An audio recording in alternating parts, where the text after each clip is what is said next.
রাশমিকা মান্দানা নাম শুনেছেন? ঢাকা বিশ্ববিদ্যালয়ের মহসিন হলে গত ১৬ বছর যাবৎ আজান দিতে দেয়নি ছাত্রলীগ। সকালবেলা মদ দিয়ে গুলি করে এরপরে বের হচ্ছে, এটা ছাত্র। জাহাঙ্গীরনগর বিশ্ববিদ্যালয়ের ছাত্ররা সকালে মদ দিয়ে কুলি করে। সকালবেলা গুলি করছে মদ দিয়ে কুলি করে। আপনারা নিজ চোখেই সেই ঘটনা দেখুন।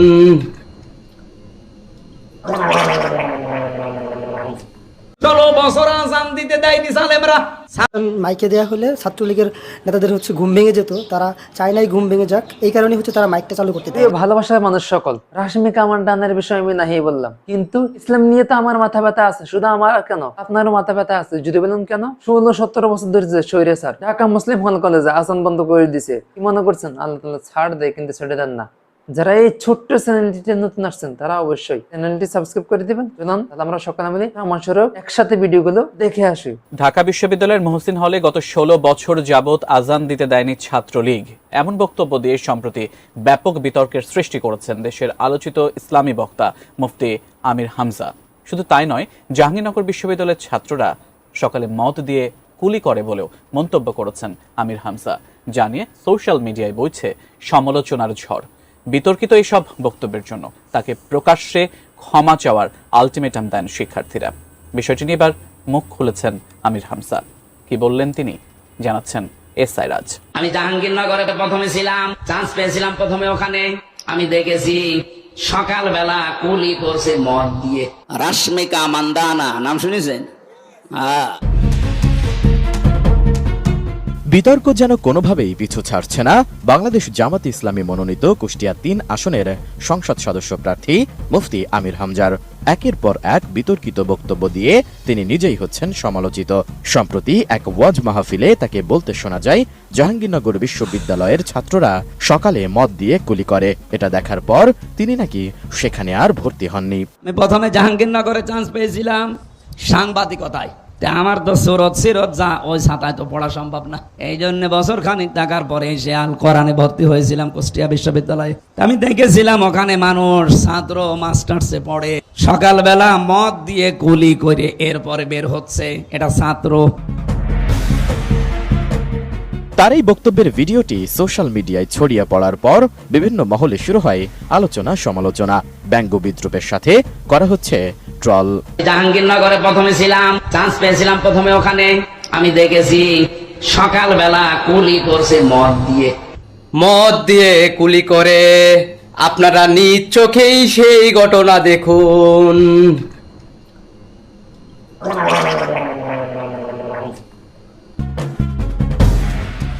এদিকে আরেকটি মাহফিলে আলোচিত এই বক্তা দাবি করেন, গত ১৬ বছর যাবৎ ঢাকা বিশ্ববিদ্যালয়ের মহসিন হলে আজান দিতে দেয়নি জালেমরা। ছাত্রলীগের ঘুম ভেঙে যাবে বলে ফজরের আজান দিতে দেওয়া হয়নি বলে দাবি করেন তিনি। ১৬ বছর আজান দিতে দেয়নি জালেমরা। ছাত্রলীগের ভাইদের নাকি ঘুমের ডিস্টার্ব হবে, এজন্য ফজরের আজান হইতো না।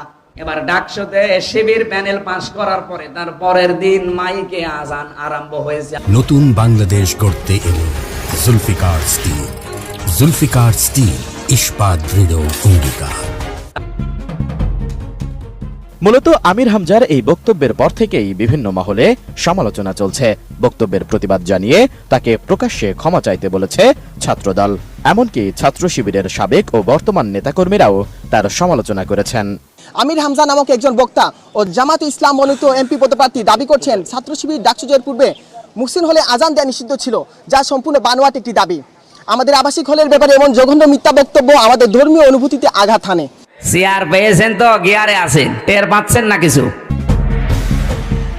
এমন পরিস্থিতিতে আমির হামজাকে সতর্ক করেছে বাংলাদেশ জামাতে ইসলামী। দলের পক্ষ থেকে তাকে রাজনৈতিক কোনো বিতর্কিত বিষয়ে বক্তব্য না দেওয়ার জন্য বলা হয়েছে। রোববার গণমাধ্যমকে দেওয়া এক সাক্ষাৎকারে এ তথ্য জানিয়েছেন মুফতি আমির হামজা নিজেই।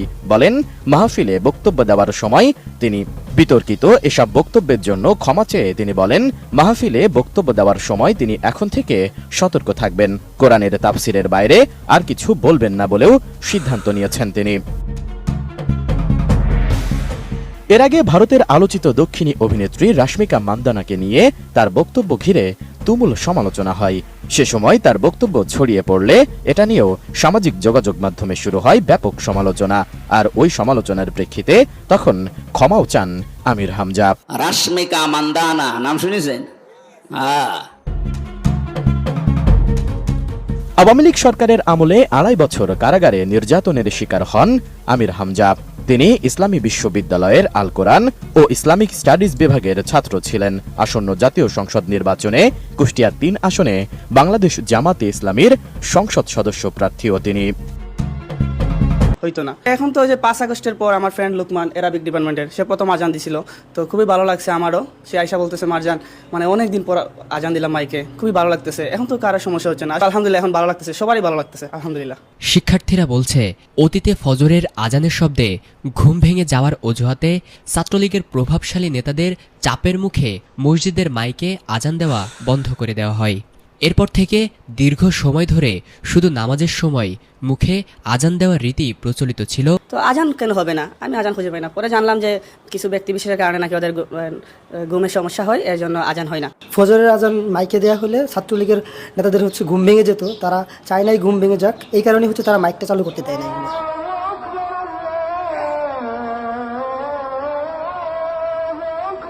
ঢাকা বিশ্ববিদ্যালয়ের ঐতিহ্যবাহী মুসলিম হলের মসজিদের মিনার থেকে আবারও ভেসে আসছে আজানের সুর। এই হলেই দীর্ঘদিন ধরে মাইকে আজান দেওয়া বন্ধ ছিল। প্রিয় ভালোবাসার মানুষ সকল, এখন আপনারাই বলেন এটা কি উচিত হয়েছে নাকি উচিত হয় নাই? তারা যে কর্মকাণ্ড গুলো করে গেছে ওগুলো কি ঠিক হয়েছে? আপনার কি মনে হয়? অবশ্যই কমেন্ট বক্সে আপনার মতামত জানাবেন। তারা যে আল্লাহু আকবার ধ্বনি যে বন্ধ করছে, তারা তো স্বীকারোক্তি দিচ্ছে না, তারা বন্ধ করে নাই। এখন আম পাবলিক যারা সাধারণ, যারা নামাজ পড়তো, 5 ওয়াক্ত নামাজ পড়তো কলেজে, যারা কলেজে ভালো ছাত্র ছিল, ভালো ছাত্র থাকে খারাপ ছাত্র থাকে, কিন্তু এত নিমক হারামের মতো ছাত্র থাকে না যে আল্লাহু আকবার ধ্বনি বন্ধ করবে, তাদের ঘুম নষ্ট হবে। আজান দিতে কতক্ষণ লাগে ভাই? আপনি বলেন কতক্ষণ লাগে? 10 মিনিট? এর বেশি? এর তো বেশি লাগে না আজান দিতে। 10 মিনিট তারা সহ্য করতে পারতেছে না। নামাজ তারা পড়বে না, আমরা জানি তারা নামাজ পড়বে না, কিন্তু আজান বন্ধ হবে কেন ভাই? তোমরা নামাজ পড়বা না, তাই আজানও বন্ধ করবা। যারা আশেপাশে যারা নামাজ কালাম পড়ে তাদেরকে নামাজে পড়তে দিবা না, তাদের কানে আজানের শব্দ যাইতে দিবা না। এটাকে আল্লাহ তাআলা বরদাস্ত করবে? তোমার কি মনে হয়? কি মনে করছো? আল্লাহ তাআলা তোমাকে একেবারে কি বলবো দিয়ে দিছে। তুমি নাফরমানি করবা সব সময়, 1 দিন 2 দিন 3 দিন, কেউ কিছু বলবো না। তুমি বাবার সন্তান, খেলাধুলা করো, ভালো কথা, বাবা কিছু বলবে না। তুমি 1 দিন গাঁজা খাও, বাবা নিষেধ করবে। এরপর দিন সিগারেট খাও, বাবা তাও নিষেধ করবে। 3 দিন তুমি ইয়াবা ট্যাবলেট ফেন্সিডিস গ্রামে গ্রামে শহরে শহরে ঘুরে ঘুরে খাও, সবাই দেখতেছে আর সবাই প্রশংসা করতেছে। এই প্রশংসা তোমার বাবাকে গিয়ে বলে, আর তোমার বাবা তোমাকে বাহবা দিবে নাকি? তোমার কি মনে হয় বাহবা দিবে? কি মনে হয়? তাহলে সাবধান হয়ে যায়, সতর্ক। এগুলো ভালো না, এগুলো মুসলমানের কাজ না। তুমি মুসলমান হও আর নাই হও, আজান বন্ধ করবে কেন? বাংলাদেশ কিসের কান্ট্রি জানো না? মুসলিম কান্ট্রি। তাহলে এই কর্মকাণ্ড করে কত দূর আগাইছো, এখন আছো কোথায়? এখনো সময় আছে, তোমাদেরকে আল্লাহ তাআলা একটা সুযোগ দিছে, এই সুযোগের ভিতরে তোমরা ভালো হয়ে যাও। জনগণ সুযোগ দেয় নাই, কেউ কেউ দিছে, কেউ কেউ দেন, তোমরা পার পেয়ে গেছো, কিন্তু আল্লাহ তাআলা তো তোমাদেরকে সুযোগ দিছে, তাই না? তাওবা করো, আল্লাহ তাআলার কাছে চোখের পানি ফেলে কান্না করো, আল্লাহ অবশ্যই তোমাদেরকে ক্ষমা করবে। হয়তো তোমার গায়ে লাগতে পারে আমি যেসব কথাগুলো বলছি, কিন্তু বলা দরকার। তোমাদেরকে যদি আমরা যদি কিছু নাই বলি, কে বলবে? আমরা আলেম সমাজ, তোমাদেরকে যদি না বলি, তোমাদেরকে যদি নাই বুঝাই, কে বুঝাবে তোমাদেরকে? বলো, কে বুঝাবে? কাল কিয়ামতের ময়দানে তুমি বলবা, হে আল্লাহ, আমাদের কাছে তো কোনো আলেম আসা নাই যে আমাদেরকে বুঝাবে, আমাদেরকে সঠিক রাস্তায় আনবে। তারা তো আসা নাই। আমরা অনেক নাফরমানি করছি, অনেক খারাপ কাজ করছি, অনেক খারাপ কাজের সাথে আমরা লিপ্ত ছিলাম, কিন্তু একজন আলেম, একজন আল্লাহর ওলি, একজন আল্লাহওয়ালা, আমার সঠিক বান্দা আমাদের কাছে আয়েশা দিনের দাওয়াত দেয় নাই। তুমি কেমন, তোমাকে চেনাই নাই। নবী কেমন, কোরআন কেমন, হাদিস কেমন, আমাদেরকে বলা নাই। জান্নাত জাহান্নাম সম্পর্কে কোনো কিছু বলা নাই, ধারণা দেয় নাই। এগুলো বলতে পারবে না কেন? আলেম ওলামা ইকরাম তোমাদের কাছে গেছে, দাওয়াত দিছে, এর বিনিময়ে আলেম ওলামা ইকরাম কি পাইছে? বদনাম, লাঞ্ছিত, অপমান, জেল হাজত, মৃত্যুদণ্ড দিছ না? তারপরে তো দিনের দাওয়াত আমরা বন্ধ করি নাই। আমরা কি টাকার জন্য কান্না করি? ভালো হয়ে যাও, তাওবা করো, শেষ রাতে আল্লাহ তাআলার দরবারে কান্না করো, অবশ্যই আল্লাহ মাফ করবেন। বেশি কথা নাই বললাম। যারা এখনো ছোট্ট চ্যানেলটি সাবস্ক্রাইব করেন নাই, তারা অবশ্যই চ্যানেলটি সাবস্ক্রাইব করে দেবেন। নতুন নতুন ভিডিও পেতে লাইক, কমেন্ট, শেয়ার অবশ্যই করবেন। তো আজ ভিডিওটি এই পর্যন্ত ছিল, দেখা হচ্ছে পরবর্তী অন্য কোনো ভিডিও নিয়ে। সেই পর্যন্ত আপনারা সকলে ভালো থাকবেন, সুস্থ থাকবেন, এই কামনা করছি। আসসালামু আলাইকুম ওয়া রাহমাতুল্লাহি ওয়া বারাকাতুহু।